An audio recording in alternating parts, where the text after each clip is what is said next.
जी नमस्कार। मैं दीपक आपका इस चैनल पर स्वागत करता हूं। तो आप सभी लोग एक बार जुड़ जाएं। ये हमारा फाउंडेशन बेस 1.0 की पहली क्लास है।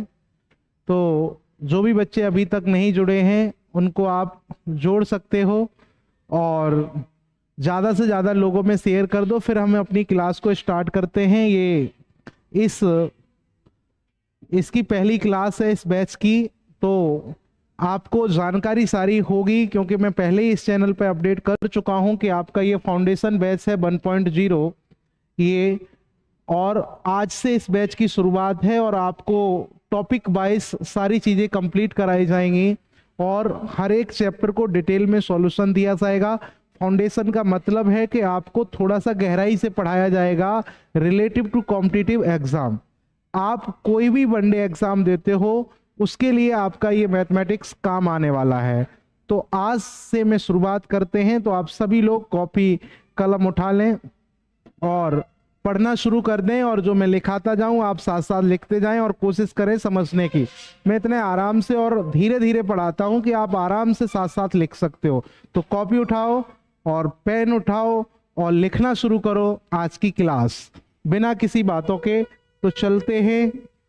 अब क्या होगा कि हम लोग इस बैच को पढ़ेंगे मैथ्स को। इस बैच का नाम होगा foundation batch. Foundation batch 1.0।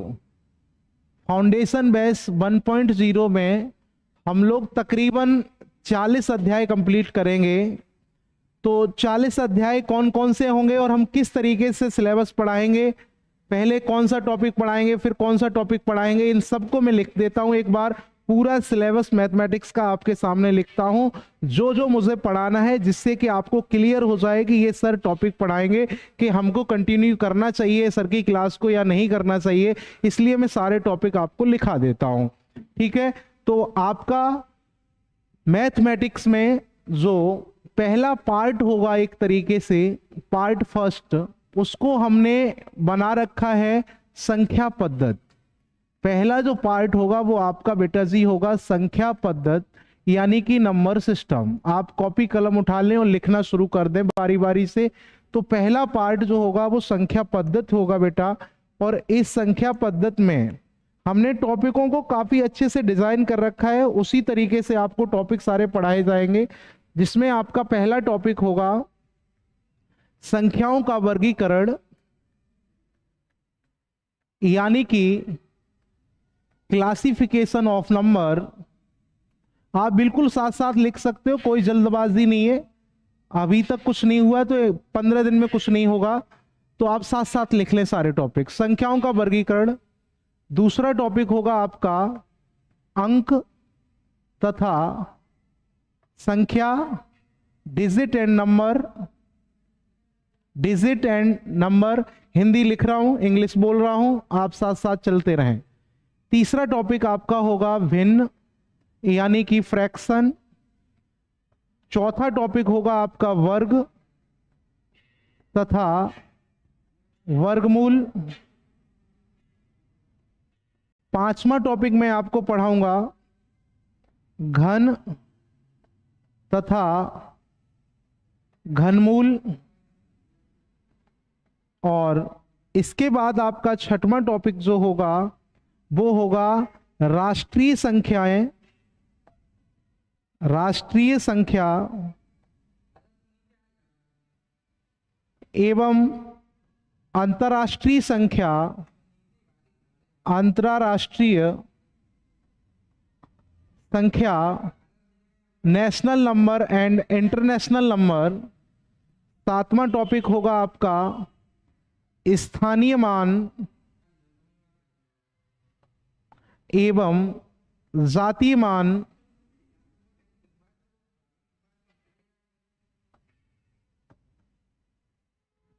Place value and face value. आठवां टॉपिक आपका होगा विभाज्यता विभाज्यता के नियम।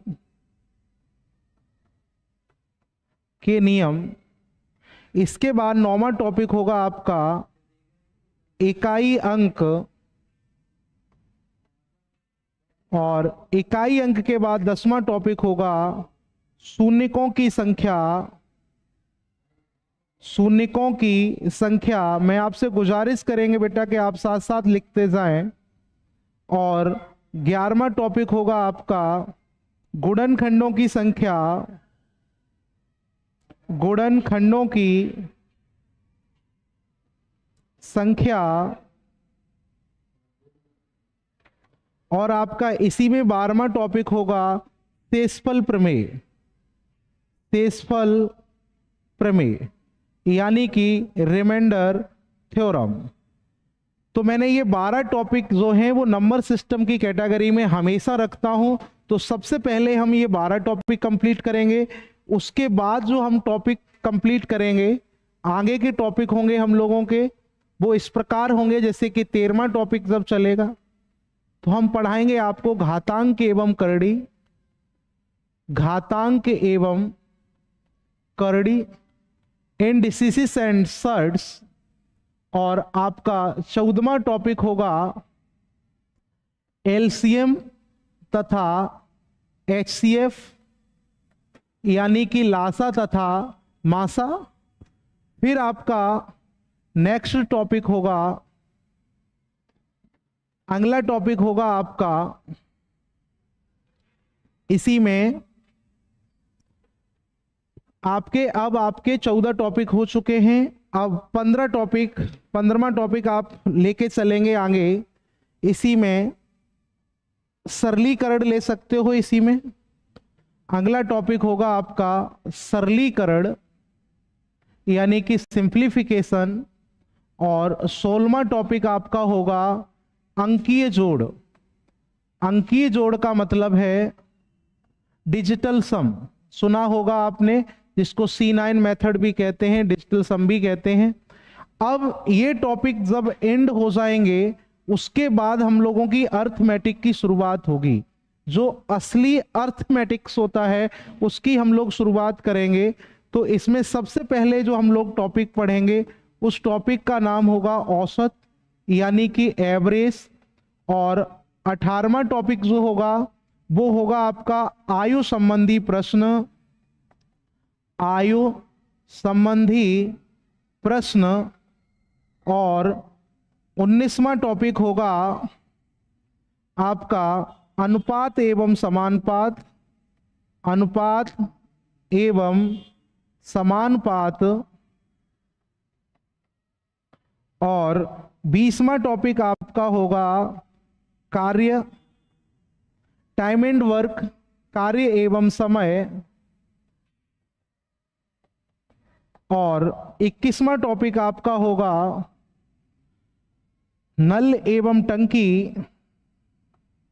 ये सब मैं अलग अलग से आपको पढ़ाता हूं, एक एक टॉपिक को पढ़ाएंगे आपको।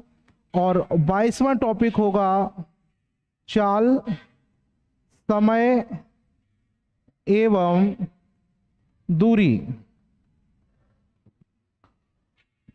और 23वां टॉपिक होगा आपका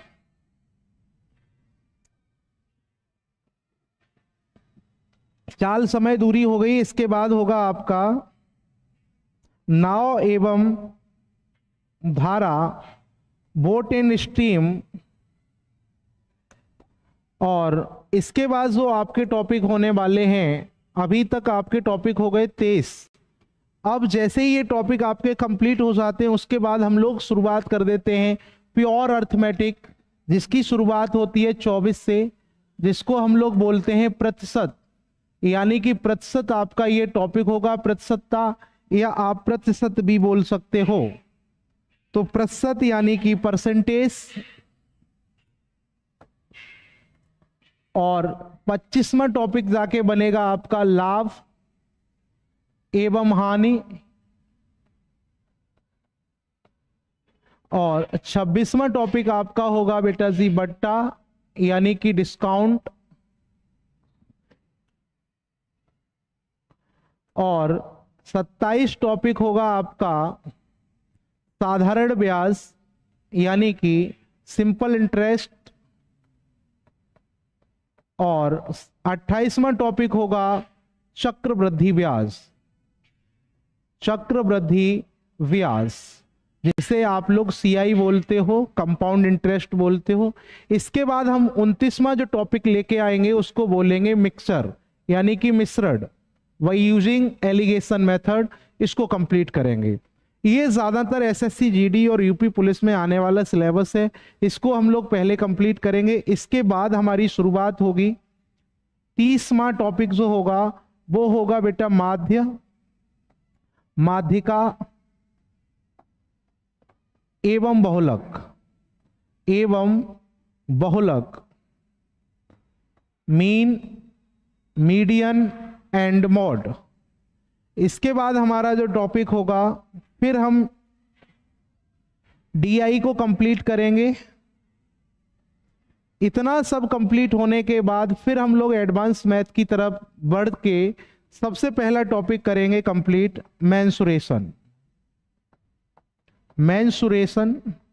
और मेंसुरेशन में दोनों पार्ट 2D एंड 3D। काफी समय लगता है मेंसुरेशन को खत्म करने में, जितना आसानी से लिख देते इतना होता नहीं है, काफी बड़ा पोर्शन है मेंसुरेशन का। उसके बाद हम 33वां टॉपिक लेंगे बीजगणित यानी कि एलजेब्रा, फार्मूला बेस्ड सवाल होते हैं, प्रॉपर एलजेब्रा पढ़ाएंगे जो सीजीएल प्री तक का या यूपीएसआई में पूछे जाते हैं वो सवाल सारे। इसके बाद 34वां जो टॉपिक होगा आपका वो होगा क्रमचय एवं संचय, जिसको आपने सुना होगा परमुटेशन एंड कॉम्बिनेशन, इसको भी हम लोग कंप्लीट करेंगे। और 35 जो टॉपिक होगा वो होगा आपकी प्रायिकता। क्या होगा बेटा? प्रायिकता, प्रोबेबिलिटी। यानी ये 35 टॉपिक सबसे पहले हम लोग कंप्लीट करेंगे। जिन बच्चों ने ये 35 टॉपिक लिख लिए हैं वो इसका स्क्रीनशॉट ले लो, नहीं लिख पाए हो अगर लिख लिए तो बहुत अच्छी बात है। आराम से पढ़ाएंगे, हिंदी लिख रहा हूँ और इंग्लिश बोल रहा हूँ, आप इजीली इसको समझ सकते हो। अभी आपको 4 से 5 टॉपिक और हैं, उनको भी हम कंप्लीट करेंगे। इसका आप पहले स्क्रीनशॉट ले लो, ढंग से बढ़िया तरीके से लिखा हुआ है, ठीक है। यहां तक हो गया कंप्लीट, स्क्रीनशॉट लो फटाफट, फिर आगे बढ़ते हैं हम लोग। अब आपका बचा है आगे बचा है आपका 36वां टॉपिक। अब 36 टॉपिक होगा आपका त्रिकोणमिति, इसको भी हम कंप्लीट करेंगे। और इसी का दूसरा अध्याय होता है ऊंचाई एवं दूरी, हाइट एंड डिस्टेंस, ऊंचाई एवं दूरी, हाइट एंड डिस्टेंस। इस टॉपिक को भी हम लोग कंप्लीट करेंगे पूरा का पूरा। फिर आपके 1-2 टॉपिक और बचेंगे, जैसे कि 38 नंबर पर है ज्यामिति, ज्यामिति, इसको भी कंप्लीट करेंगे। कुल मिला के यही 38 टॉपिक हैं जिनको हम कंप्लीट करेंगे इस बैच में पूरा। तो आप सभी लोग लगातार पढ़ें इसको और समझें। ऐसा कोई भी टॉपिक नहीं रहेगा जो आपको ना कराया जाए। तो इतने टॉपिक काउंट कर लो आपने, ये वाले टॉपिक 35, फिर 3 टॉपिक ये त्रिकोणमिति, ऊंचाई एवं दूरी, ज्यामिति। फिर भी आपकी कोई रिक्वायरमेंट बचेगी तो और भी टॉपिक हम कंप्लीट कर लेंगे जो एग्जाम में ज़्यादा पूछे जाते हैं। हम इतने टॉपिक इस बैच में 100% कंप्लीट करेंगे, कोई टॉपिक जल्दबाजी में नहीं करेंगे, बड़े आराम से धीरे धीरे आस्ते आस्ते कंप्लीट करेंगे, ठीक है भाई। स्क्रीनशॉट दोनों का ले लीजिएगा, आगे बढ़ते हैं आराम से। अब क्या होगा,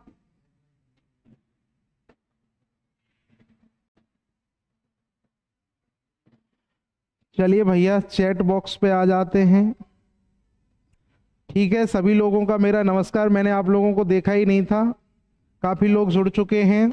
good evening sir, Alka ji कह रही ठीक, गुड इवनिंग। सभी लोगों का मेरा नमस्कार। तो ठीक है सर, तो आप सभी लोग पढ़ें। आपको जो टॉपिक मैंने लिखाए हैं 38 टॉपिक, उनको ही आपको इस बैच में पूरा कराया जाएगा। आप निश्चिंत होकर पढ़ते रहें। ये ऑनलाइन और ऑफलाइन दोनों मोड में बैच चल रहा है, तो आप इसको शेयर करो ज़्यादा से ज़्यादा सभी लोग। ये सभी टॉपिक आपको पढ़ाए जाएंगे जितने मैंने लिखाए हैं, ठीक है। तो आज मैथमेटिक्स की हम लोग शुरुआत करेंगे, ठीक है। मैथमेटिक्स की आज शुरुआत करेंगे हम लोग। तो आज का जो पहला टॉपिक है डे 1, आपका पहला ही डे है, डे 1। टॉपिक भी फर्स्ट है आपका, topic first, class first, chapter first, सब कुछ पहला ही है। तो आज का जो पहला टॉपिक रहने वाला है मैथमेटिक्स के अंदर, मैंने आपको पूरा विस्तारित रूप से बताया है।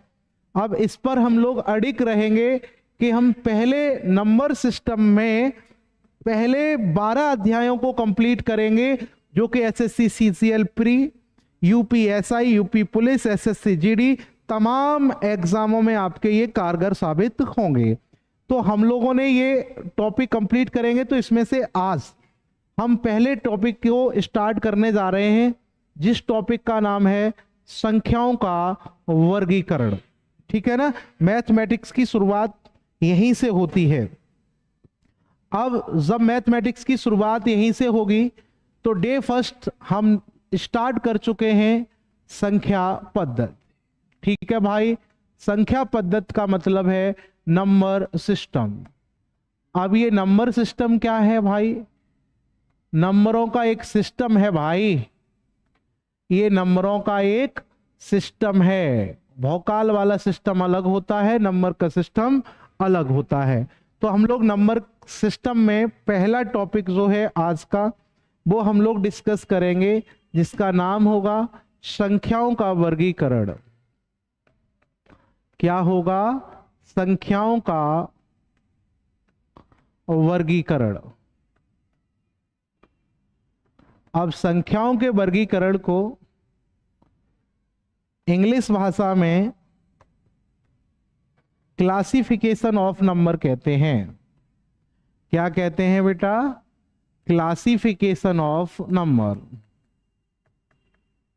ये हेडिंग लगाओ और लिखना शुरू करो। आप साथ साथ लिखते जाओ, साथ साथ पढ़ते जाओ, क्योंकि पहले से ऑलरेडी कुछ लिखा नहीं तो आपको दिक्कत होगी नहीं।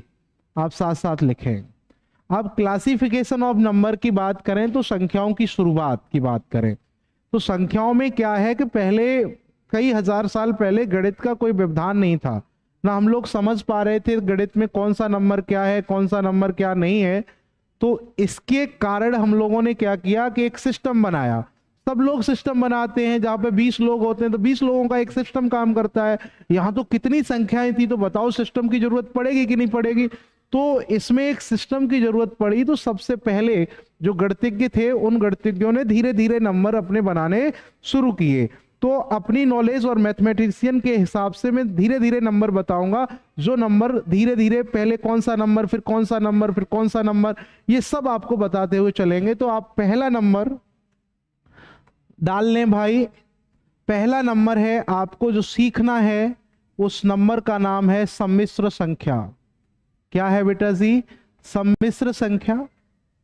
इसको इंग्लिश भाषा में हम लोग कॉम्प्लेक्स नंबर बोलते हैं। एक एक नंबर डिटेल में पढ़ेंगे। फाउंडेशन का मतलब ये होता है, ठीक है।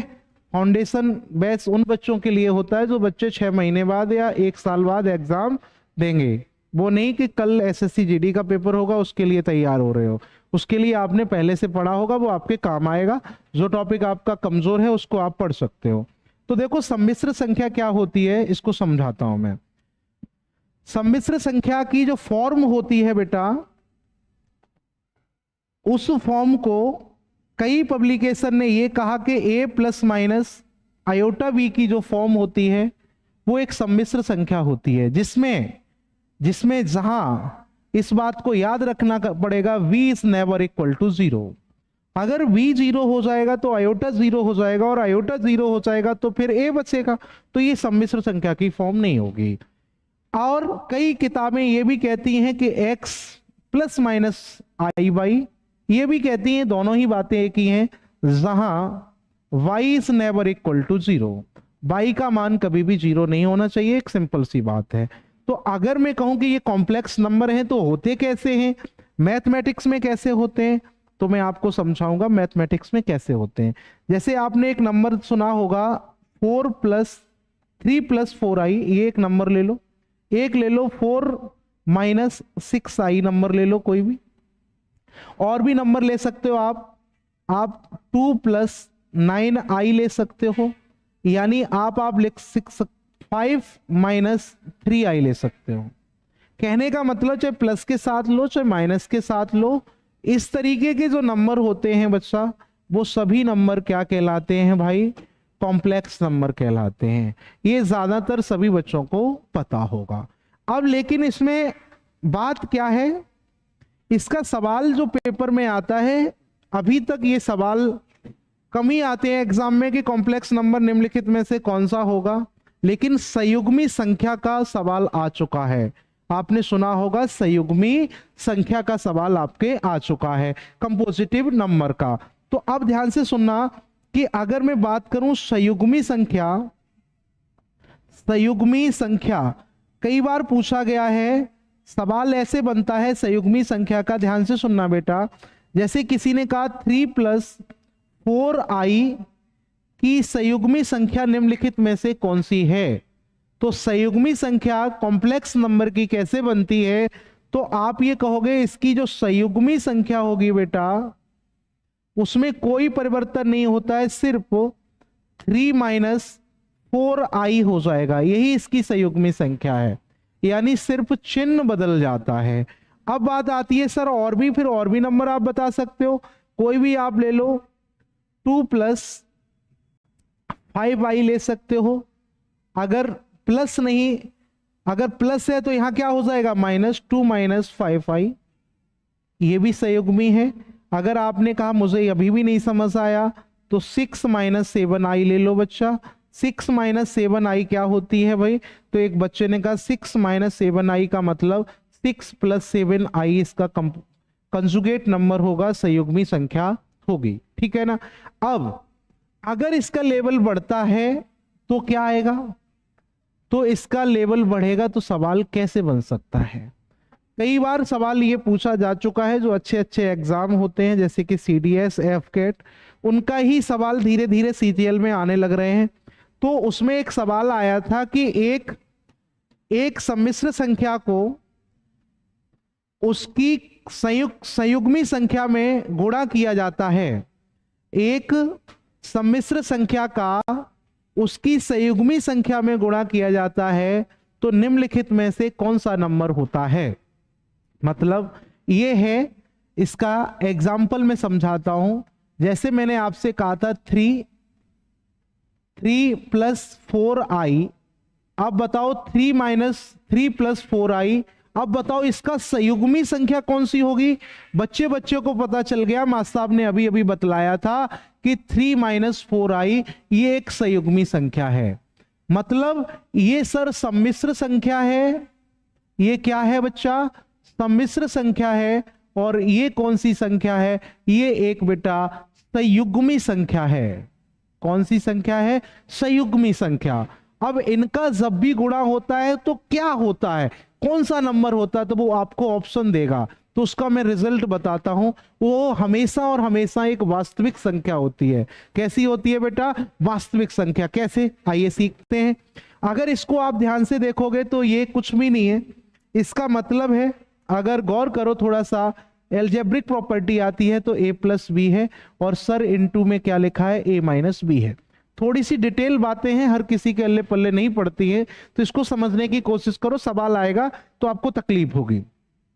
तो इसका क्या होता है, a + b × a - b हमेशा क्या होता है, a² - v²। तो यही प्रॉपर्टी है। 3 का स्क्वायर कितना हो जाएगा, 9 - b 4i, इसका स्क्वायर करना होगा आपको, 4i। अब बताओ बच्चे को पता है कि 9 - 16i² हो जाएगा, नहीं होगा। और जो जर्मन गणितज्ञ थे यूलर साहब, वो पहले ही आपको बता चुके हैं कि i जो है, आयोटा, ये एक आयोटा है, ग्रीक भाषा का अल्फाबेट है ये आयोटा। तो आयोटा का जो मान होता है वो बेटा जी √-1 होता है। आयोटा का मान कितना होता है? √-1। तो यहीं से विद्वानों ने बता दिया कि i² करोगे ना सर तो -1 हो जाएगा। i² करोगे तो क्या आ जाएगा बेटा? -1। जब i² -1 हो जाएगा ना बेटा तो आप कहोगे i4 कितना होगा, तो i4 भी बता दोगे आप। क्यों? i² का होल स्क्वायर, तो -1 का होल स्क्वायर नहीं हो जाएगा, क्योंकि i² का मान है -1 और उसका होल स्क्वायर तो क्या आ जाएगा? +1 आ जाएगा। तो कुल मिला के मुझे अभी सिर्फ इतना सीखना है, वो मैं आपको जब इमेजिनरी नंबर पढ़ाऊंगा तब मैं आपको खुद बताऊंगा। अभी सिर्फ ये समझो i² = -1, तो बेटा 9 - 16 into i² is equal to -1, तो माइनस माइनस क्या हो जाएगा? प्लस। तो 16 और 9 कितने होते हैं बेटा? 25। तो बताओ ये कैसी संख्या आई? वास्तविक है कि नहीं है? This is real number. तो मैंने इस नोट में आपको यही लिखाया था क्या, कि एक सम्मिश्र संख्या और उस सम्मिश्र संख्या की संयुग्मी संख्या का आपस में गुणा होता है तो हमेशा एक वास्तविक संख्या आती है। कैसी संख्या आती है मेरे बच्चा? वास्तविक संख्या आती है। बताओ मेरी बात आपके दिमाग में गई कि नहीं गई? गई है तो कमेंट में हाँ बोलो। बताओ समझ आ गया? ऐसी कोई भी आप नंबर ले लेना, ठीक है, वो हमेशा वास्तविक संख्या ही होती है। और दूसरा ये भी सवाल इसी को दूसरी लैंग्वेज में क्या कह सकता है? एक काल्पनिक संख्या और उस काल्पनिक संख्या की संयुग्मी संख्या का जब आपस में गुणा होता है तब भी हमेशा एक वास्तविक संख्या ही बनती है। ठीक है ना? तो ये दोनों नोट पॉइंट लिख लेना, पहला और दूसरा। मैं रिपीट कर देता हूं फिर से। एक सम्मिश्र संख्या, उसकी संयुग्मी संख्या का आपस में गुणा किया जाता है तो वास्तविक संख्या आती है, या एक काल्पनिक संख्या और उसकी संयुग्मी संख्या का गुणा आपस में किया जाता है तो हमेशा एक वास्तविक संख्या आती है। सम्मिश्र संख्या में इतना काफी है। अब हम लोग आगे बढ़ते हैं। आगे अब होता क्या है, ये क्लियर हो गया सभी बच्चों का? अब दूसरा नंबर देखते हैं हम लोग। सम्मिश्र संख्या कंप्लीट हो गई। सम्मिश्र संख्या में इतना आपने जान लिया तो ये बहुत ज्यादा है, इतना ही पेपर का लेवल होता है, इसमें यही सवाल पूछे जाते हैं। अब सम्मिश्र संख्या दो भागों में बांटी गई। इसमें पहले भाग को उसने कहा वास्तविक संख्या। क्या कहा बच्चा? वास्तविक संख्या। और वास्तविक संख्या का मतलब होता है रियल नंबर, यानी कि हमें अब तक नॉलेज के हिसाब से जो संख्या ज्ञात हैं उनको सब हम रियली मान लेते हैं। तो आपसे हम पहले शब्दों में ये कह सकता हूं, दुनिया की हर एक संख्या वास्तविक संख्या होती है, सिर्फ काल्पनिक संख्याओं को छोड़कर। तो मां साहब अगर तुम ऐसी बात बता रहे हो, ऐसी परिभाषा बता रहे हो, तो मेरे ख्याल से आपको सर पहले ही काल्पनिक संख्या बता देनी चाहिए, क्योंकि हम जान जाएंगे कि ये काल्पनिक संख्या है तो हम कह देंगे बची खुची सारी संख्याएं कैसी हैं? वास्तविक हैं। तो एक बच्चे ने कहा काल्पनिक, काल्पनिक को हम इंग्लिश भाषा में क्या कहते हैं? इमेजिनरी नंबर कहते हैं। अब ये इमेजिनरी नंबर क्या होते हैं बेटा? ध्यान दो सारे बच्चे, इमेजिनरी नंबर क्या होते हैं तो मैं आपको समझाता हूं स्टेप बाय स्टेप। काल्पनिक, जिनकी आप सिर्फ मात्र कल्पना कर सको, इनका कैलकुलेटर में कैलकुलेशन में आपका कोई ज्यादा योगदान ना हो, ऐसी संख्याएं सभी क्या हैं? काल्पनिक हैं। भाई कल्पना कर सकते हो बस, और कुछ नहीं। ये आयोटा से भरपूर होती हैं, ये आयोटा के बिना अकेली नहीं चलती हैं। जो बिना आयोटा के चली जाएं वो वास्तविक हैं। जो आयोटा को साथ साथ लेके घूमे, इमेजिनरी नंबर आई को साथ साथ लेके घूमे, तो वो समझ लो काल्पनिक है। मतलब मैं समझाता हूं। मतलब ये है, कोई भी संख्या अंडर के अंदर अगर माइनस की संख्या है, कोई भी संख्या अंडर के अंदर अगर माइनस की संख्या है तो वो हमेशा इमेजिनरी नंबर होता है। ये कक्षा 5 और 4 की बातें हैं, आपको आनी चाहिए बच्चा। जैसे आपने सुना होगा √-1, √-2, √-3, -5, √-6, यहां तक कि √-4 भी काल्पनिक नंबर है। मैंने इसको स्किप इसलिए कर दिया क्योंकि इसका वर्गमूल लेंगे फिर भी आंसर माइनस आयोटा उसके साथ जुड़ा रहेगा, डॉट डॉट डॉट ETC। तो बेटा ये सभी संख्याएं कैसी हैं? काल्पनिक संख्याएं, दूर से दिखने लगी होंगी। दूसरा पॉइंट, कोई भी नंबर जीरो पे सिर्फ दया करना, क्योंकि इसने जीरो ने कुछ चीजों को बिगाड़ रखा है। ठीक है, अगर जीरो यहां ले लोगे तो फिर रूट नहीं डिफाइन करेगा ना, तो इसलिए वो गड़बड़ हो जाएगा, तो जीरो को नहीं लेना है। अब क्या है, सेकेंड पॉइंट क्या है, एक संख्या के साथ आयोटा का गुणा कर दो। दुनिया की कोई भी संख्या हो और उसके साथ किसका गुणा कर दो? आयोटा का। तो इसका मतलब ये हो जाएगा 2 × I। लो क्या बनेगा बेटा? 2I। तो मास साहब 3I, राइट, 6I, 9I। बहुत बढ़िया मास साहब, बिल्कुल समझ आ गया मुझे। ये भी सारे नंबर कैसे होंगे? काल्पनिक नंबर होंगे, इमेजिनरी नंबर होंगे बच्चा। अब बात आती है, और भी कुछ हो सकता है। हाँ, अब कोई संख्या है मान लो, वो अब काल्पनिक संख्या के साथ काल्पनिक संख्या को जोड़ने लग जाओ, काल्पनिक संख्या को काल्पनिक संख्या के साथ घटाने लग जाओ, तो भी तो काल्पनिक की संख्या आएगी। अब इन चीजों का विषय बाद में है कि प्रॉपर्टीज ऑफ नंबर में हम सीखेंगे, क्या काल्पनिक आएगी क्या वास्तविक आएगी, वो अलग विषय है। बस यहां पर एक चीज बतानी जरूरी है जो मैं बता चुका हूं, I का मान हमेशा √-1 होता है।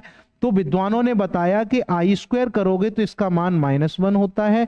अगर IQ निकालोगे तो IQ क्या होता है?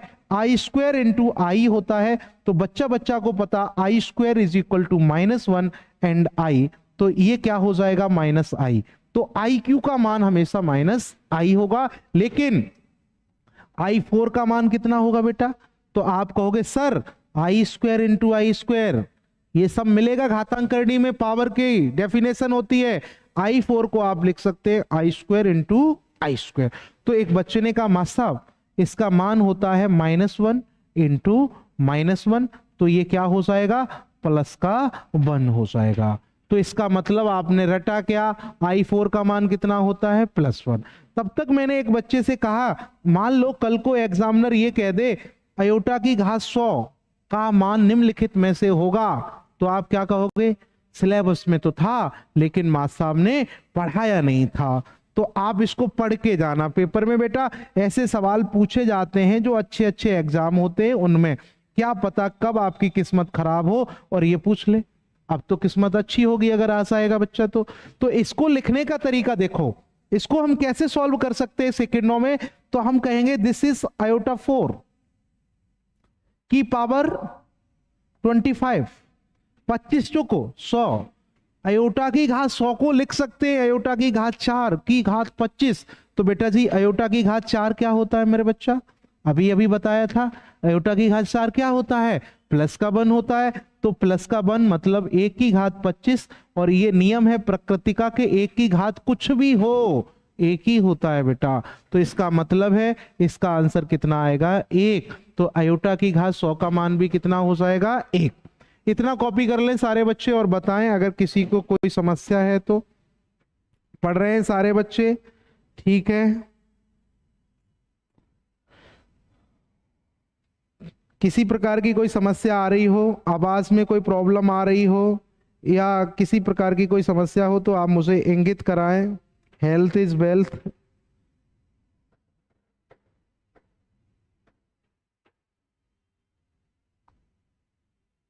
जिसके साथ आई ऐड हो वो सारी, हाँ ठीक है, मैंने वही बताया भाई, हेल्थ इज वेल्थ ही है नाम तुम्हारा, तुम तो वेल्थ हो गए।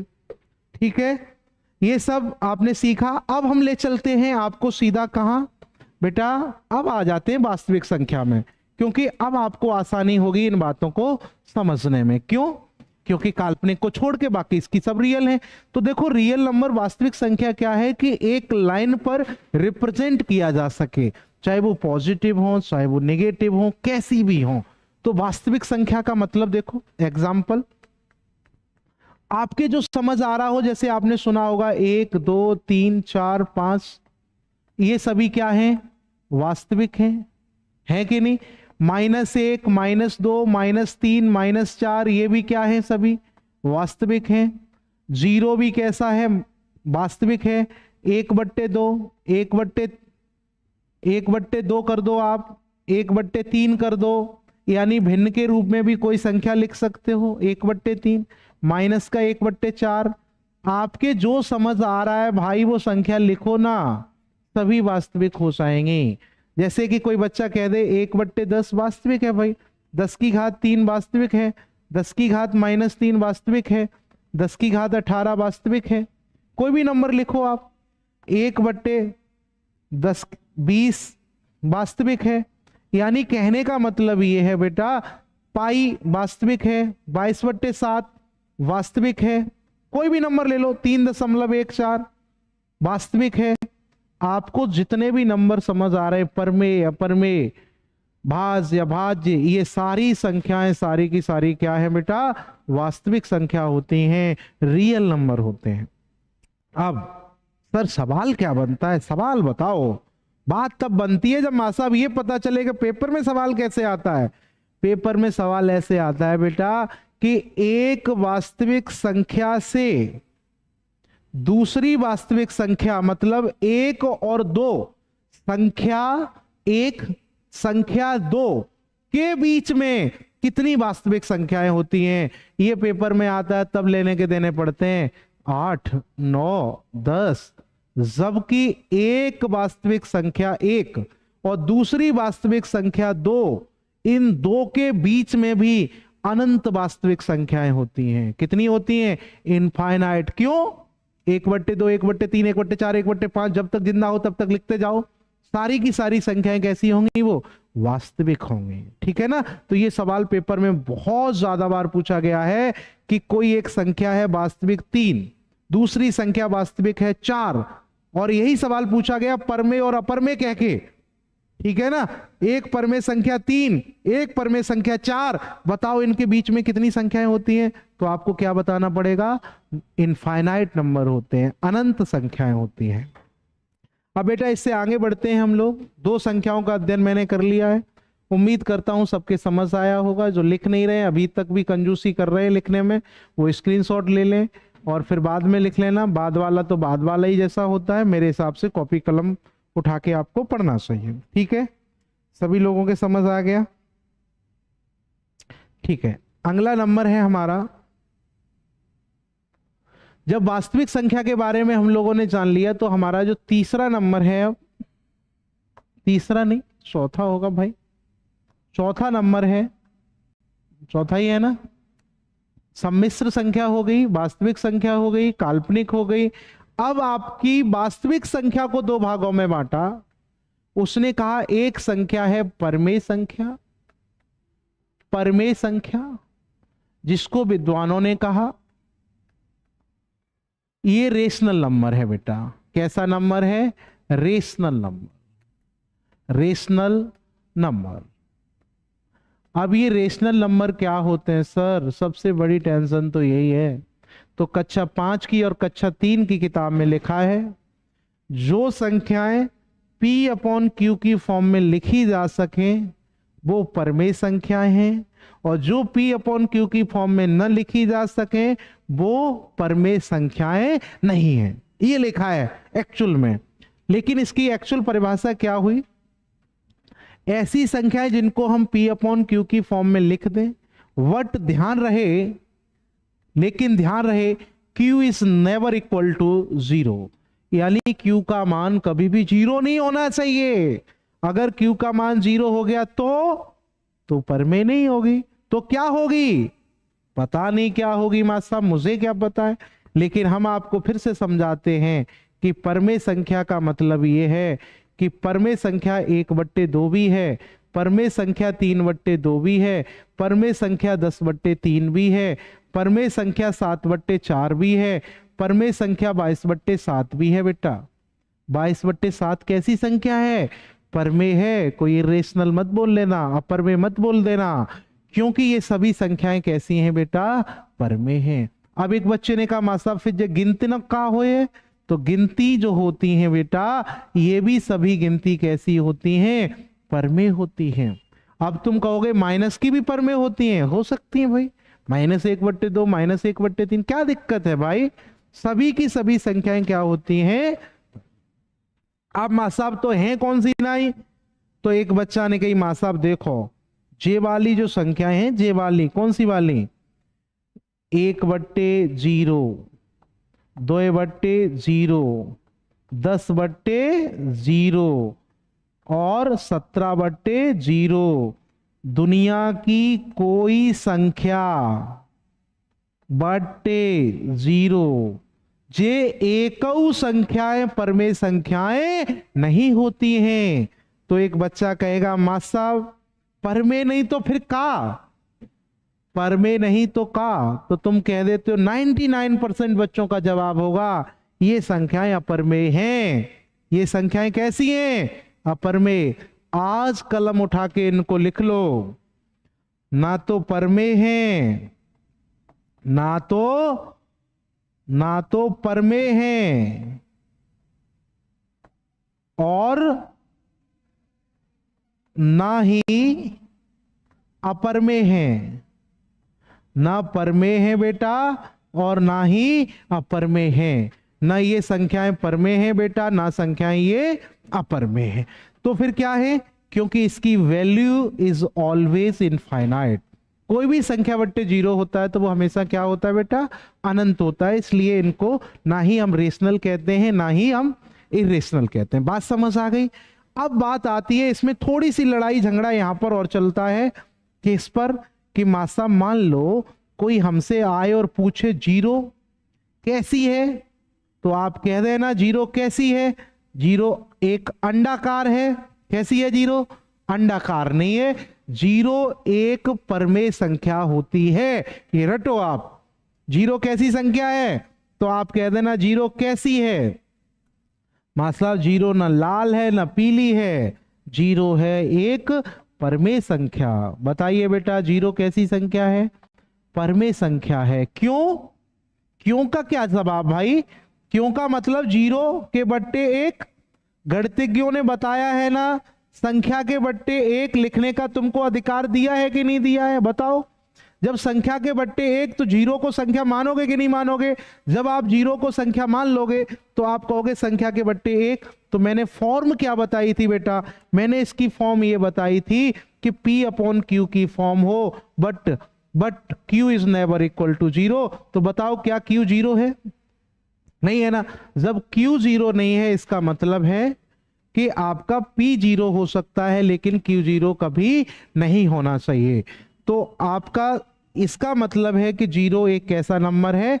रेशनल नंबर है। लेकिन ध्यान रहे संख्या बट्टे 0 कभी भी रेशनल नंबर नहीं हो सकता है। आप ये मत कह देना तो इसका मतलब इरेशनल होगा, इरेशनल भी नहीं होगा। ये नॉट डिफाइन होता है, ये इनफाइनाइट होता है। राइट। अब हम नेक्स्ट नंबर की ओर चलते हैं बेटा। अगला नंबर है आपका 5वां। 5वां नंबर है आपका अपरमेय संख्या। अपरमेय संख्या। पहले इस संख्या को भी हम लोग कंप्लीट करते हैं। इसको बोलते हैं हम लोग इरेशनल नंबर। Irrational number. अब इरेशनल नंबर क्या होता है इसको समझाते हैं। पहले आपने किताबों में पढ़ा होगा मां साहब जो परमेय नहीं है वो इरेशनल है। इस परिभाषा का कोई लॉजिक नहीं है, दूर दूर तक कोई लेना देना नहीं है। अपरमेय संख्या आज सीखोगे आप 100%, जिसमें किसी प्रकार का कोई व्यवधान नहीं रहेगा। तो अपरमेय संख्या का मतलब परिभाषा पहले इसको समझो, इसकी 2 स्टेप में परिभाषा समझो क्या होती है। अपरमेय संख्या का मतलब ये नहीं है कि जो P/Q की फॉर्म में ना हो। ये बात सही है कि P/Q की फॉर्म जनरेट ना करे, और ये बात भी सही है कि Q is never equal to 0। तो लेकिन ध्यान रखना इससे कोई लेना देना नहीं है अपरमेय संख्या का। अपरमेय संख्या ये कहती है कि मुझे एक ऐसी संख्या चाहिए जो नॉन टर्मिनेटिंग हो। कैसी हो बेटा? पहली कंडीशन है कि वो नॉन टर्मिनेटिंग हो।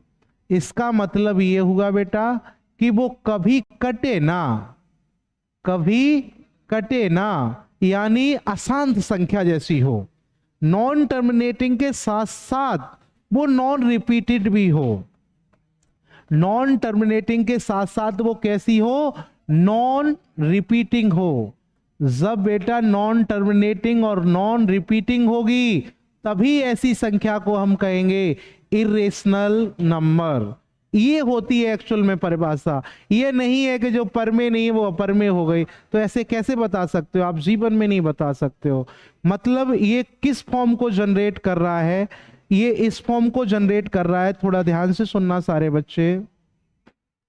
यानी वो ये कहना चाहता है कि इरेशनल नंबर हम उसको इंक्लूड कर सकते हैं कि जैसे कि माना आपने कहा है कि पाई एक इरेशनल नंबर होता है, तो पाई का मान जो है वो 3.141356786589654 कुछ भी लिख लो बेटा इनफाइनाइट तक।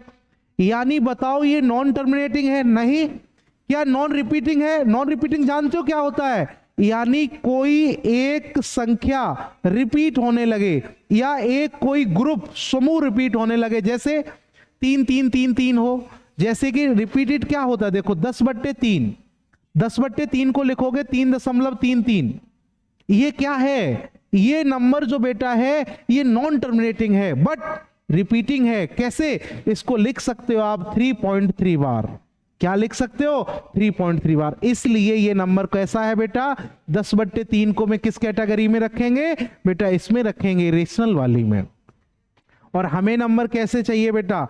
हमें नंबर ऐसे चाहिए जो कभी जीवन में न टर्मिनेट हो न कभी रिपीट कर पाए। रिपीट का मतलब बस इतना सा है, कितना? आवर्ती फॉर्म में न लिखी जा सके, आवर्ती फॉर्म में बिल्कुल ना लिखी जा सके, ऐसी संख्या को कहते हैं हम लोग अपर में संख्या, इरेशनल नंबर। अभी और समझ आएगा थोड़ा बहुत। आप ध्यान दो बेटा इसमें आगे। अब मैं इसके कुछ एग्जाम्पल बताता हूं। जैसे एग्जाम्पल क्या क्या हो सकते हैं? इरेशनल नंबर को खंडन करके पढ़ते हैं आराम से। फाउंडेशन का मतलब नींव मजबूत, हर चीज अच्छे से समझते हुए तभी मैथ आसान हो सकता है। अदरवाइज आपको जैसा अब तक मैथ लगा है वैसा ही लगेगा। एक बार पूरी क्लास को कंप्लीट करें, आपको जरूर कुछ ना कुछ नया सीखने को मिलेगा, चाहे आप सिलेक्टेड हो चाहे आप नॉट सिलेक्टेड हो। ठीक है? कमेंट ज्यादा मैं देखता नहीं हूं, मेरी आदत है नहीं, क्योंकि पढ़ाने में ज्यादा ध्यान रहता है मेरा। मैं भूल जाता हूं कि कमेंट भी आप लोग कर रहे हो, तभी आप लोग गायब भी हो जाते हो। ठीक है sir. Infinite, yes. Shweta Chaudhary, Parul, Hariom Rathore, health is wealth, Alka, Poonam Yadav, Sarita Pal, सभी बच्चे हमारे साथ जुड़े हुए हैं। सभी बच्चों को बहुत बहुत धन्यवाद।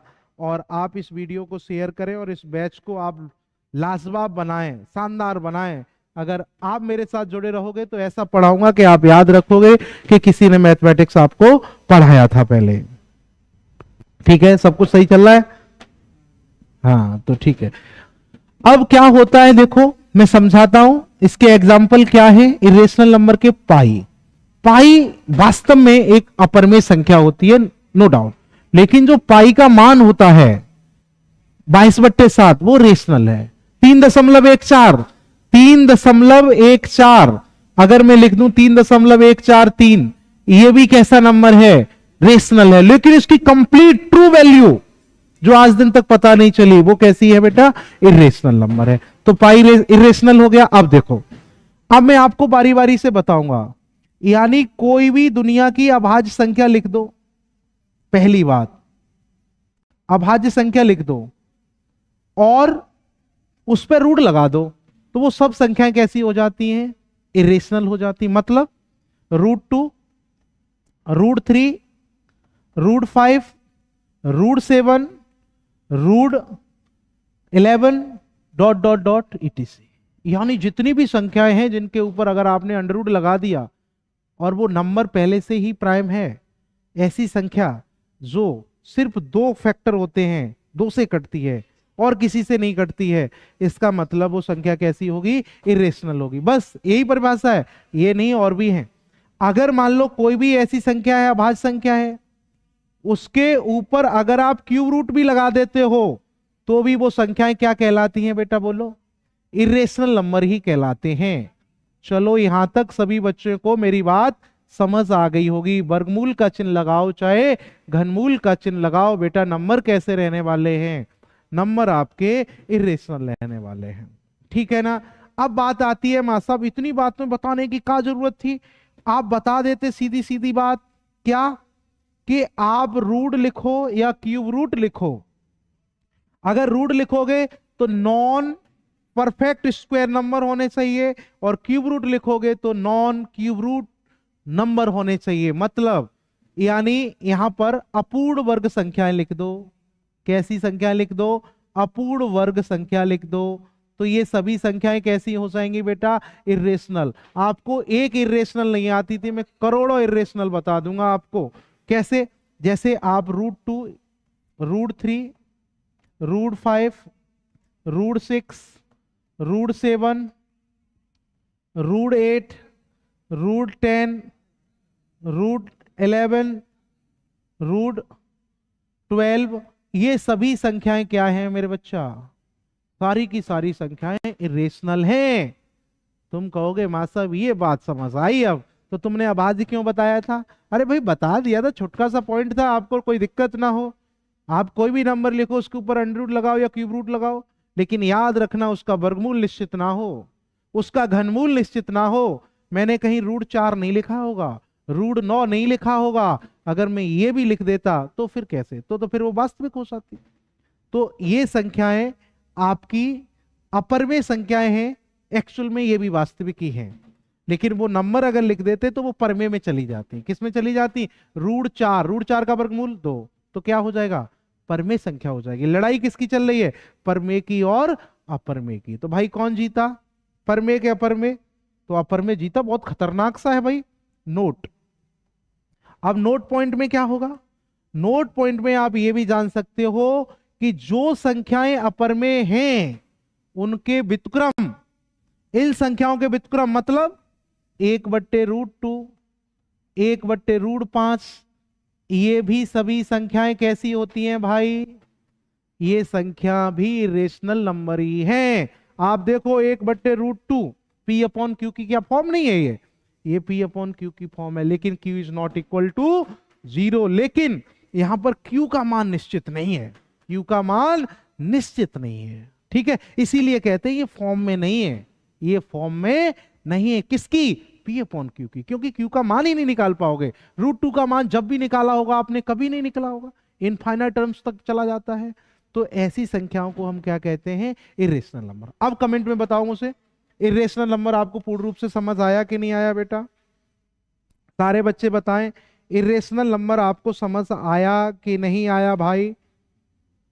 ठीक है, आप लोगों के सब समझ आ रहा है। अब आगे बढ़ते हैं इसी में।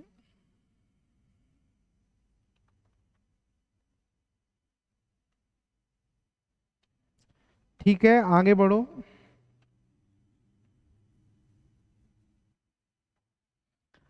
देखो, ध्यान दो अब सभी बच्चे, ठीक है। चलो स्क्रीनशॉट ले लो और आगे बढ़ जाते हैं। हाँ, ये वाला स्क्रीनशॉट अगर नहीं ले रहे हो तो आपका जो टेलीग्राम चैनल है एसके कैंपस का, उसमें आपको पीडीएफ बना के इसी को जो मैं पढ़ा रहा हूँ वो पूरा डाल दूंगा, और जो व्हाट्सएप ग्रुप है उस पर भी डलवा दूंगा, ठीक है। इसके लिए आप निश्चिंत रहो, अश्वनी जी तैयार हैं हर चीज को डालने के लिए, ठीक है। अब बात आती है आगे, परमेय अपरमेय हो गई। कितने नंबर हो गए? नंबरिंग करते रहना भाई। 5 हो गए। छठवां नंबर, अब छठवां नंबर हम ये कह सकते हैं कि आपने सुना होगा एक दशमलव संख्या होती है। क्या होती है? दशमलव संख्या। तो इसमें ज्यादा बताने का नहीं है बेटा, ये एक डेसिमल नंबर होता है। बहुत सिंपल सी बात है। डेसिमल नंबर का मतलब ये है कि जो संख्या दशमलव में लिखी हो वो डेसिमल नंबर होती है। कैसे? अगर मैं आपसे ये कह दूं कि कोई भी ऊपर एक है, नीचे कोई संख्या है, अब ऐसी संख्या जैसे 10 की पावर 10 है, तो ये क्या हो जाएगा? 0.1। अगर मैं कह दूं 1/100 है, तो आप इसको क्या कहोगे? 0.01 कह दोगे, नहीं कह दोगे। 2 अंक बाद दशमलव होता है। ऐसी संख्याएं होती है दशमलव की, और कैसी होंगी? 1/10⁻³ होगा, तो 10⁻³ होगा तो 0.001 हो जाएगा। मतलब समझ रहे हो ना? अगर डिनोमिनेटर में 10 की पावर है कुछ भी, तो ऐसी सभी संख्याएं क्या कहलाएंगी बेटा? डेसिमल संख्याएं कहलाती हैं। अब ये डेसिमल संख्या भी अलग अलग प्रकार की होती हैं। तो आपने सुना होगा, बहुत अच्छे से कई बच्चों ने सुना होगा कि शांत संख्या, सुना है कि नहीं सुना है? अभी थोड़ा सा मैंने जिक्र भी किया था। शांत संख्या, इसको हम लोग बोल देते हैं टर्मिनेटिंग नंबर। क्या बोल देते हैं बेटा? Terminating number. आप नोट्स बना के तैयार कर लो भाई, कोई भी एग्जाम देने जाओगे A to Z आपका टॉपिक खत्म होगा, कुछ बचेगा नहीं जो एग्जाम में आता है। ये नहीं कि एक सर से पढ़ लिया फिर दोबारा भी पढ़ना पड़ेगा, जीवन में कभी नहीं पढ़ना पड़ेगा अगर एक बार से यहाँ से मैथ कंप्लीट कर लिया तो। शांत संख्या, टर्मिनेटिंग नंबर, इसको बोलते हैं आवृत्ति संख्या। क्या बोलते हैं? आवृत्ति संख्या भी बोलते हैं इसको। रिकरिंग नंबर, क्या बोलते हैं? Recurring number. ये कौन से नंबर होते हैं मैं आपको समझाने की कोशिश करेंगे। जैसे आपने सुना होगा शांत संख्या का मतलब होता है टर्मिनेट हो जाए, रिकरिंग हो जाए। अब रिकरिंग और शांत दोनों में फर्क है। देखो, जैसे मैं कहूं आपसे 15/2 तो क्या हो जाएगा? 7.5। यानी एक तरीके से ये टर्मिनेटिंग है, नहीं है टर्मिनेटिंग। अगर मान लो मैं आपसे ये कह दूं 15/4 तो ये भी टर्मिनेटिंग है। 4×3 12, बचेगा कितना? 3, 6×7 28, बचा कितना? 2, 4×5 20। टर्मिनेट है, इसीलिए इसको शांत कहते हैं। यानी जो संख्या दशमलव के कुछ अंकों बाद पूर्ण रूप से विभाज्य हो जाती है उसे हम लोग टर्मिनेटिंग नंबर कहते हैं। अब बात आती है, अब ये आवृत्ति संख्या क्या होती है? आवृत्ति संख्या एक तरीके से उसको बोलते हैं, जैसे कि आपने सुना होगा 10/3। 10/3 ये नॉन टर्मिनेटिंग की कैटेगरी में चली जाएगी। अगर मैं दूसरा नंबर आपका यहीं लिख दूं अशांत संख्या, चलो यहीं लिख देते हैं अशांत संख्या, इसको हम लोग बोलते हैं नॉन टर्मिनेटिंग नंबर। क्या बोलते हैं? Non terminating number. अब ये नॉन टर्मिनेटिंग नंबर मेरे बच्चा क्या होता है? अशांत संख्या होती है। नंबर 8 डाल लेना, यहां समझा देता हूं, ठीक है। अब अशांत संख्या जैसे 10/3, ये अशांति तो है एक तरीके से। कौन सी शांत रहने वाली है? जब तक जिंदा हो तब तक ना पेश जाए इससे। 3.33 ही रहेगा ना भाई, बताओ नहीं होगी, ये नॉन टर्मिनेटिंग हो गई। अगर आपसे कह दूं मैं 17/3 तो ये भी नॉन टर्मिनेटिंग होगी। तिप से 15, बचा कितना है भाई? 2, तिछंगे 18, तिछंगे 18, ये भी नॉन टर्मिनेटिंग होगी। तो आप नॉन टर्मिनेटिंग के बारे में थोड़ा बहुत कुछ सीख लो। क्या कि नॉन टर्मिनेटिंग नंबर डिपेंड करता है उसके डिनोमिनेटर पर। अगर उसका डिनोमिनेटर 2 और 5 का मल्टीपल है, 2 और 5 का मल्टीपल है, इसका मतलब वो टर्मिनेट हो जाएगी।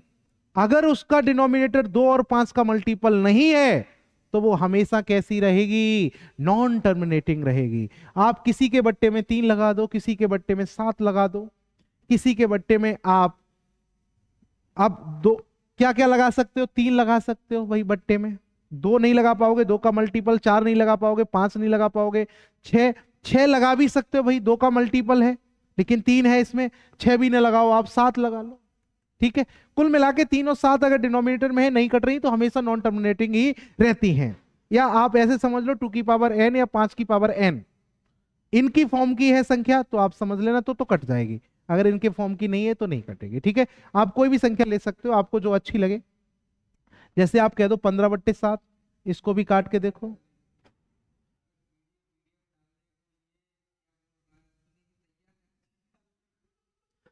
सात कितना हो जाएगा? ये 7 दूनी 14, 14 बचेगा कितना? 1। 1 का मतलब क्या होगा? 10। 7 1 7, फिर आप काटोगे कितना बचेगा? फिर ऐसे काटने ना, ये भी नॉन टर्मिनेटिंग में ही जाएगी, ठीक है ना। कुल मिला के आप खुद से डिवाइड कर सकते हो। तो ये है आसान संख्या, ये है शांत संख्या। अब आती है आवृत्ति संख्या। तो आपको जो मैंने बताया है 10/3, इसको मैं पूरा टॉपिक पढ़ाता हूं भिन्न में। रिकरिंग फ्रैक्शन यानी आवृत्ति से भिन्न और भिन्न से आवृत्ति। अब ये पढ़ाऊंगा आगे की क्लास में आपको, लेकिन यहां देखो 3.333, इसको आवृत्ति की फॉर्म में लिखने का मतलब ये है कि इसको हम लिख सकते हैं 3.3 बार, ठीक है। इसी को आवृत्ति फॉर्म बोलते हैं। ये अनावृति है जो अशांत हो और कटे भी ना कभी। ठीक है, देखो कभी कटती है अशांत संख्या, नहीं कटती है। आप इसका भी स्क्रीनशॉट ले लें, बाकी का ग्रुप में भेज दिया जाएगा आपको। ठीक है, अब आगे की संख्याओं को पढ़ते हैं हम लोग। अगली संख्या है आपकी पूर्णांक संख्या। कौन सी संख्या है बच्चा? पूर्णांक संख्या। चलो थोड़ा सा फास्ट चलते हैं। कितने नंबर हो गए आपके? 8। 8 हो गए ना? 9। 9वां नंबर लिखो, पूर्णांक संख्या। इसको हम बोलते हैं इंटीजर नंबर। क्या बोलते हैं बेटा? Integer number. अब इंटीजर नंबर क्या होते हैं, इसको समझने की कोशिश करो आप। इंटीजर नंबर क्या होते हैं, ध्यान दो।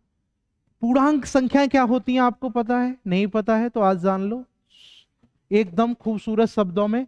पूर्णांक संख्याओं का मतलब है कि इसमें एक कोई लाइन है, ठीक है, जो नंबर लाइन पर रिप्रेजेंट किए जाते हैं नंबर, पूरे पूरे नंबर। पूर्णांक पूरा नंबर, इसकी परिभाषा सीधा समझो, पूरी संख्या।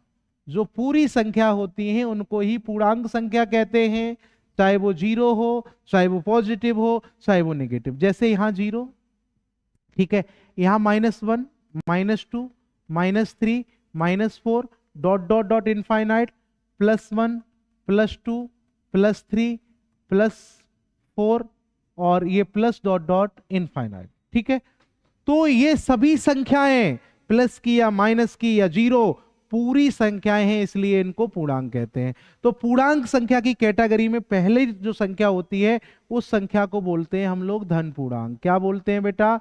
धन पूर्णांक। धन पूर्णांक का मतलब होता है पॉजिटिव इंटीजर। क्या होता है बेटा? Positive integer. अब पॉजिटिव इंटीजर क्या होता है? इंटीजर, ठीक है, पॉजिटिव इंटीजर। अब पॉजिटिव इंटीजर क्या सेट होता है उसका? 1, 2, 3, 4, 5, 6, ऐसे डॉट डॉट इनफाइनाइट तमाम नंबर, लेकिन होने चाहिए प्लस के। बी पार्ट में क्या होता है? ऋण पूर्णांक संख्या। बेटा क्या होती है? ऋण पूर्णांक संख्या। अब ऋण पूर्णांक संख्याएं क्या होती हैं बेटा? ऋण पूर्णांक संख्याओं का मतलब जो संख्याएं ऋण की होती हैं, -1, -2, -3, -4, डॉट डॉट डॉट इनफाइनाइट, ये सभी संख्याएं किसकी होती हैं? ऋण पूर्णांक। अब एक एवरग्रीन नंबर बचा है जिसको हम लोग बोलते हैं मेरे बच्चा शून्य पूर्णांक। क्या बोलते हैं? शून्य पूर्णांक। इसका क्या? ये इकलौता बादशाह है जीरो। ये पूरे मैथमेटिक्स की हालत खराब कर रखी है इसने। कभी संख्या में गुणा करता है तो जीरो बना देता है, कभी संख्या में भाग देता है फिर भी जीरो बना देता है, ऊपर अगर ऊपर है जीरो, नीचे संख्या है तब भी जीरो बना देता है, कभी कभी तो इनफाइनाइट ही बना देता है ये। अगर मान लो किसी संख्या में भाग दिला दो इससे जीरो से तो वो इनफाइनाइट के केस में चला जाता है। किसी संख्या में आप गुणा करा दो जीरो का तो वो हमेशा उसको जीरो बना देता है। तो ये बड़ा दमदार नंबर है। ठीक है भाई, बहुत बढ़िया, बनाओ ऐसे ही। अगला देखो भाई पॉइंट 10वां। पूर्णांक संख्या मैंने पूर्ण रूप से खत्म कर ली। अब पूर्णांक संख्या के बाद जो हमारे नंबर आने वाले हैं, जो आपने कक्षा 5 की किताब में पढ़े थे, वो वाले नंबर हैं। 10वां नंबर है आपका विषम संख्या। क्या है? विषम संख्या। फाउंडेशन का मतलब कुछ छूटना नहीं है, चाहे सरल हो चाहे कठिन हो। विषम संख्या मतलब ऑड नंबर। अब बताओ, विषम संख्या का मतलब ऑड नंबर है बेटा। अब ये ऑड नंबर क्या होते हैं? जैसे ऑड नंबर क्या होते हैं? ऑड नंबर ऐसी संख्याएं होती हैं जो 2 से ना विभाज्य हो। पहली परिभाषा, ये कक्षा 1, 2, 5 की परिभाषाएं हैं। पहली कंडीशन ये होती है कि अगर आपको ऑड नंबर चाहिए, विषम संख्या चाहिए, तो आप कहोगे not divisible by 2, not divisible by divisible by 2, यानी 2 से विभाज्य ना हो। अब दूसरी कंडीशन मेरे बच्चा क्या है? यूनिट डिजिट मस्ट बी क्या क्या होना चाहिए बेटा? 1, 3, 5, 7, 9। यानी अगर आप किसी संख्या में इकाई अंक 1, 3, 5, 7, 9 पाते हो तो वो सभी संख्याएं कैसी होंगी बेटा? विषम संख्याएं होंगी। बताओ बात समझ आई कि नहीं आई?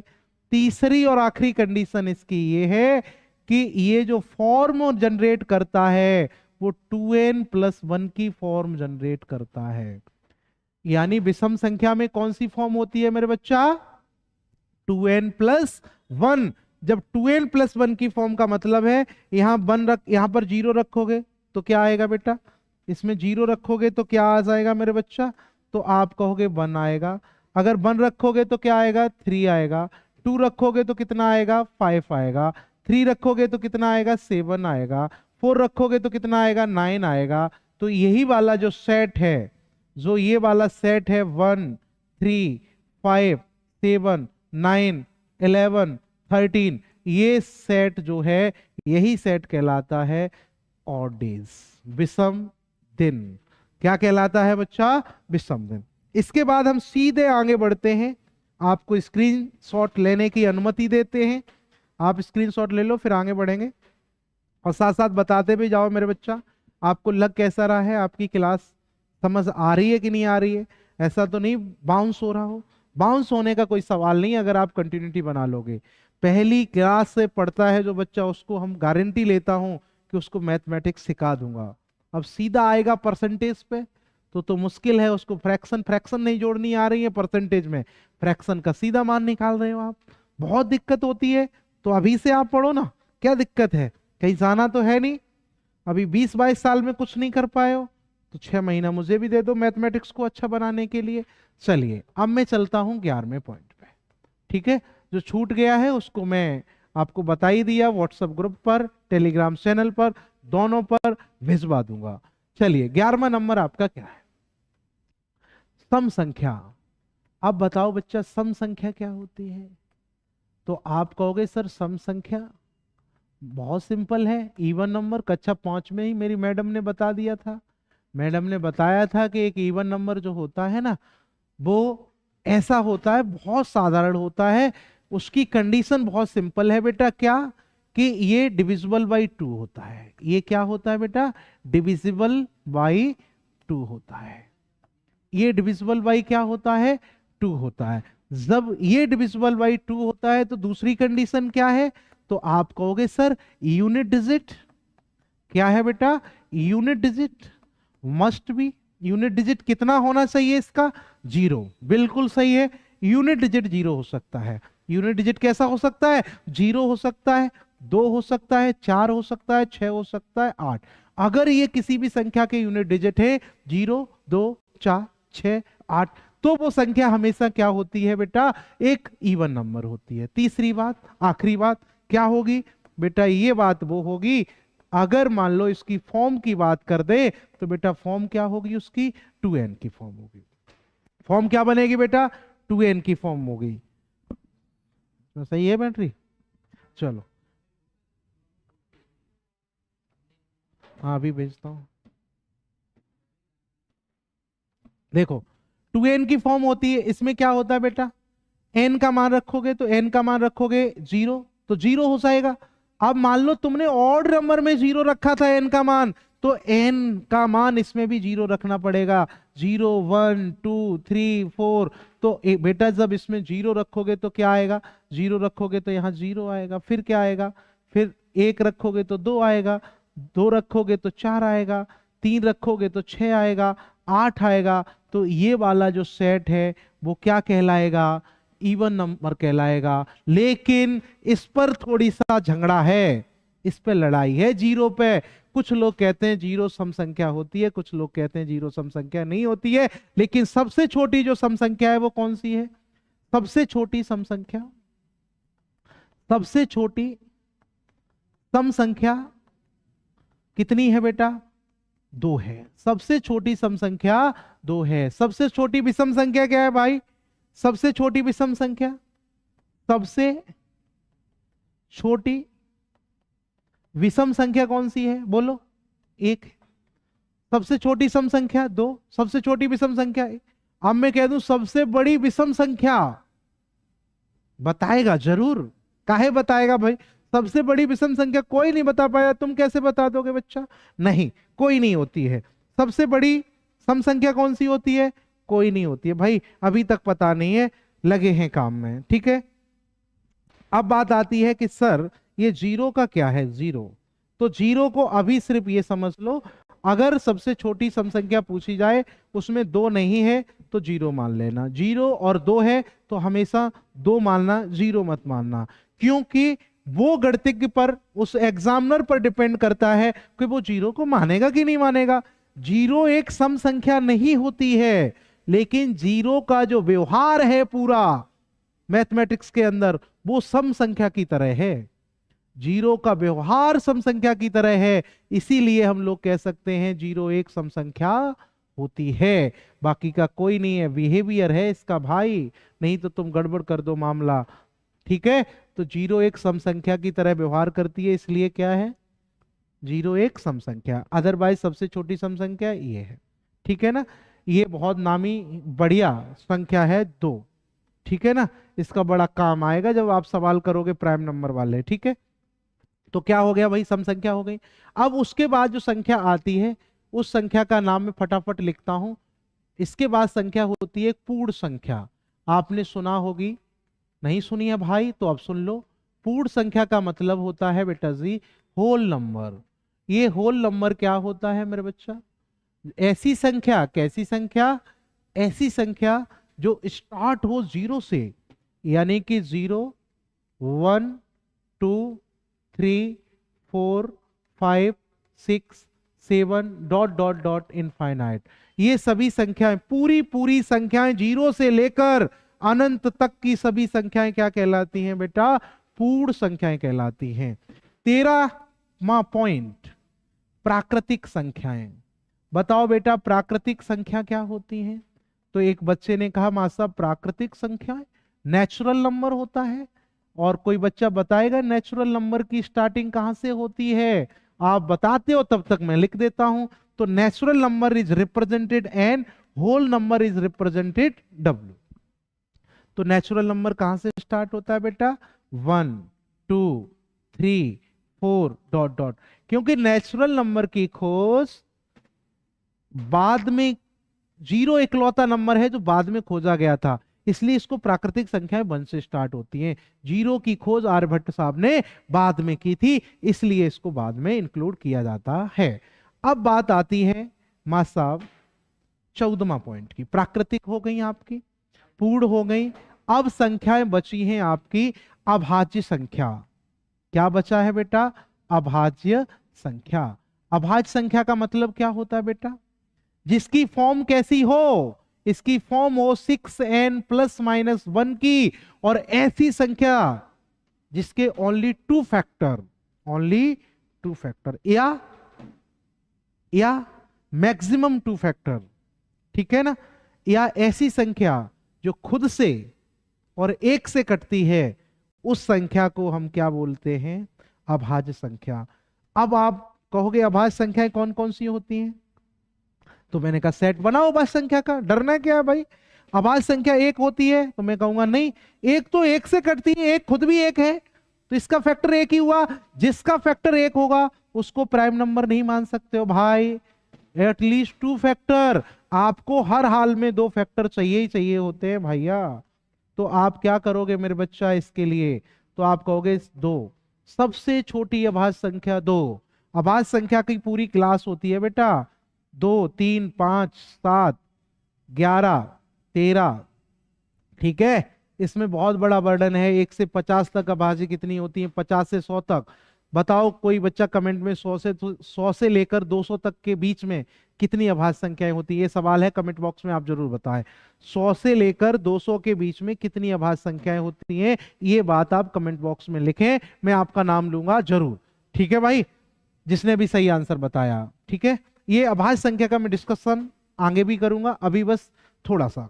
अब नेक्स्ट पॉइंट है भाज्य संख्या। क्या है बेटा जी? भाज्य संख्या। इसको बोलते हैं कंपोजिटिव नंबर, ठीक है, इसको बोलते हैं प्राइम नंबर। अब भाज्य संख्या क्या होती है मेरे बच्चा? ऐसी संख्या जिसके मोर देन टू फैक्टर, यानी ऐसी संख्या जिसके दो से अधिक गुणनखंड होते हैं, या हम कह सकते हैं दूसरे शब्दों में ऐसी कोई संख्या जो दो से अधिक संख्याओं से कट जाए उसे हम क्या कहेंगे, भाज्य संख्या यानी कि कंपोजिटिव नंबर कह देंगे। तो बताओ सबसे छोटी भाज्य संख्या 4, सबसे छोटी अभाज्य संख्या 2, तो फिर 4 के बाद 6, 6 के बाद 8, 8 के बाद 9, 9 के बाद 10, 10 के बाद 12, ऐसे चलेगी। तो इसमें सवाल ये आता है सबसे छोटी विषम भाज्य संख्या कौन सी है, बताए कोई बच्चा आंसर। सबसे छोटी विषम अभाज्य संख्या 9, सबसे छोटी विषम भाज्य संख्या कौन सी है मेरे बच्चा, 9 है। ये बात भी आपके क्लियर हो गई होगी। और सबसे छोटी समभाज्य संख्या या भाज्य संख्या कितनी है, 4। इसको बोलते हैं समभाज्य संख्या और इसको बोलते हैं मेरे बच्चा विषम भाज्य संख्या।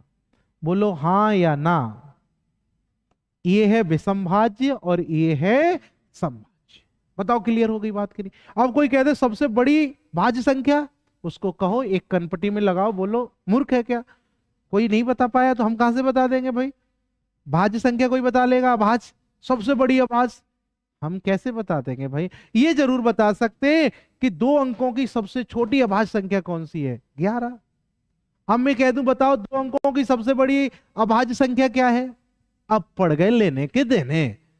2 अंकों की सबसे बड़ी अभाज्य संख्या क्या है, तो तुम कहोगे मां साहब देख रहे 99, 98, 97, तो जो पढ़ा होगा वो बता देगा 97, 97। बढ़िया, शानदार, ठीक है। तो ये अभाज्य संख्या भी आप बता सकते हो, ठीक है। अब इसमें भी पूछा जा सकता है। तो ये सब आप जितना डिटेल में पढ़ोगे बढ़िया से, उतना ही आपको ज्यादा से ज्यादा समझ आएगा। आप इसका स्क्रीनशॉट लो आगे जल्दी, फिर हम आगे बढ़ेंगे इसमें। और अच्छा, समय ज्यादा हो गया है, तो आज मैंने संख्याएं कितनी कंप्लीट कर ली हैं, 15। अभी संख्याएं बाकी हैं, जैसे अनुवर्ती संख्या, उत्तरवर्ती संख्या, सहभाज्य संख्या जिसे आप को प्राइम नंबर बोलते हो, जुड़वा अभाज्य संख्या, ट्विन प्राइम नंबर, और एक होती है आपकी संपूर्ण संख्या, परफेक्ट नंबर, और एक होती है रामानुजन संख्या, और एक होती है आपकी चक्रीय संख्या। इसके बाद इस टॉपिक में जो बचेगा, इसमें जो बचेगा इसके बाद वो बचेगा प्रॉपर्टीज ऑफ नंबर। उसके बाद आपके सवाल होंगे। तो कल की क्लास आपकी बहुत ज्यादा महत्वपूर्ण होगी, तो आप जरूर जुड़ें ऑनलाइन या ऑफलाइन के माध्यम से। ऑफलाइन भी बैच चलता है ये शाम को एसके कैंपस में, जहां पर आपका दिव्यांशी हॉस्पिटल के बगल में फ्रेंड्स कॉलोनी में। तो जो भी बच्चा ऑफलाइन ज्वाइन करना चाहे ऑफलाइन ज्वाइन कर ले, और जो बच्चे ऑनलाइन पढ़ रहे हैं अभी उनके लिए कुछ क्लासें डाल रहा हूं मैं ऑनलाइन, फिर नहीं डालूंगा क्योंकि ये ऑफलाइन बैच है, तो आप ऑफलाइन में जरूर आए, ठीक है। ऑनलाइन ही सारा कुछ नहीं सीखना है आपको, बस ये बताया जा रहा है कि मैं पढ़ाता कैसा हूं। अगर आपको पसंद आ रहा है, आपको अच्छा लग रहा है, तो आप जरूर ऑफलाइन बैच ज्वाइन करो, बहुत अच्छा पढ़ाऊंगा। इस बैच की टाइमिंग रहेगी 4 से 5:30, तो जो भी बच्चा ज्वाइन कर सकता, बिंदास पढ़ाऊंगा, शानदार पढ़ाऊंगा, आपका मैथमेटिक्स आसान बनाकर ही मानूंगा। बस आप एक बार इस बैच को ज्वाइन करिएगा आकर यहाँ पर, और जो भी समस्या है वो मुझे बताएं। जो भी आपको आज की क्लास में समझ ना आया हो तो कमेंट बॉक्स में जरूर बता दें, जिससे कि मैं अपने आप में थोड़ा सुधार कर सकूं। अगर कोई सुधार होने की गुंजाइश है तो, फालतू के सवाल नहीं, ठीक है ना। तो आज क्या क्या पढ़ाया मैं एक बार फटाफट आपको दिखा देता हूं। और ये वाली पूरी क्लास की पीडीएफ आपको मिल जाएगी टेलीग्राम चैनल पर एसके कैंपस के, और व्हाट्सएप ग्रुप पर, ठीक है। तो पहले मैंने आपको इंट्रोडक्शन ऑफ मैथ में आपको सारे टॉपिक बताए, जिसमें टॉपिकों की संख्या कितनी थी बेटा, टॉपिक कितने थे इसमें, 38 टॉपिक थे इसमें, मैंने पूरे बता दिए। 38 के 38 टॉपिक इस फाउंडेशन बैच में कंप्लीट होंगे। फिर भी आपकी कोई लालसा इच्छा है तो मैं वो भी टॉपिक करा दूंगा, ठीक है। मैथमेटिक्स की आप टेंशन ना लें। फिर मैंने आपको क्लासिफिकेशन ऑफ नंबर सिस्टम का पहला टॉपिक क्लासिफिकेशन ऑफ नंबर उठाया, मैंने इसके बारे में पूरा सब कुछ बताया आपको। फिर मैंने वास्तविक संख्याएं, काल्पनिक संख्याएं बताई आपको। फिर मैंने ये वाला खाली छूट गया भाई, फिर परमेय संख्या और अपरमेय संख्याओं का डिस्कशन किया आपसे। फिर दशमलव संख्या, शांत संख्या, अशांत संख्या, की बात की मैंने, फिर आपको पूर्णांक संख्या के बारे में इन डिटेल बताया, फिर मैंने विषम संख्या के बारे में बताया आपको, फिर मैंने सम संख्या के बारे में बताया, फिर आपको पूर्ण संख्या, प्राकृतिक संख्या, भाज्य संख्या और भाज्य संख्या के बारे में बताया। इसके बाद हमारी क्लास खत्म हुई है, ठीक है ना। तो आपको आज की क्लास कैसी लगी आप कमेंट बॉक्स में जरूर बताएं, जिससे कि हमें थोड़ा बहुत मोटिवेशन मिले और आपको और एनर्जी के साथ पढ़ा सकूं, ठीक है भाई। थैंक यू वेरी मच, मिलता हूं अगली क्लास में।